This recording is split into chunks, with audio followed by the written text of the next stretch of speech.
Sabi ni Lord, sa end of times, meron mga tao na maboboringan. Siguro na-foresee ni Lord na sa end of times, magkakaroon ng FB. Tama ba? Na-foresee ni Lord na sa end of times, madidistract ang karamihan ng kabataan sa FB. O sa kahit anong bagay na nagdidistract sa atin ngayon. Ano ba ibig sabihin ng natutulog yung faith natin? Hindi ba ibig sabihin yung tao din yun na natutulog, di ba? Figuratively, ang ibig sabihin nun, yung faith natin, hindi natin ginagamit. Kaya siya natutulog. So tayo din, pag may narap tayong problema, we can wake up our faith and we can use it.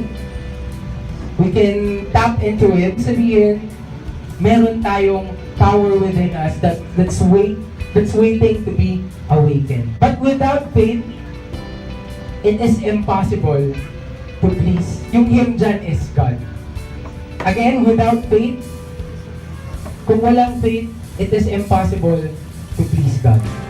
Yung tanging connection natin sa Kanya, yung nagko-connect sa atin sa supernatural, is itong faith na ito.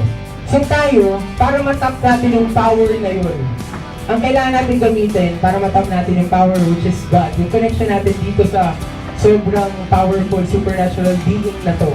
Then minsan hindi tayo na-excite, mas na-excite pa tayo pag narinig natin yung Zeus.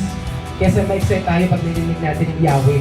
Samantalang si Yahweh is the King of all kings, is the Lord of all lords. For he that cometh to God. Sino yung mga nagka-come kay God? Tayo yun. Kaya tayo pumunta dito sa heart of worship. We come to God. And for he that cometh to God, ano yung requirement? This is what faith is. God must believe that He is. Ano yung sabihin ng He is? To believe that He exists, that He is powerful, and that He is a rewarder of them that diligently seeks Him. So faith connects us to God. Itong world na to, isa lang yung goal ni Satan eh. I-distract tayo sa mga ibang bagay, sa mga kala mo sobrang saya ng mundo. Pero at the end, empty pala yun. Because he who doubts is like a wave of the sea, blown and tossed by the wind. Huwag na kayo mag-doubt. Ano ba yung sabihin ng huwag na mag-doubt in terms of faith? Ibig sabihin mo, huwag na kayo mag-doubt na totoo si Lord.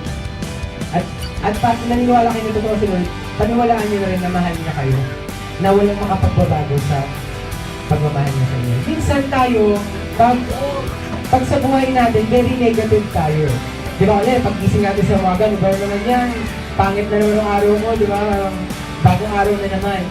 Huwag natin gagawin yun. Kumbaga, sikapin natin na every new day, yung declare natin or positive thing.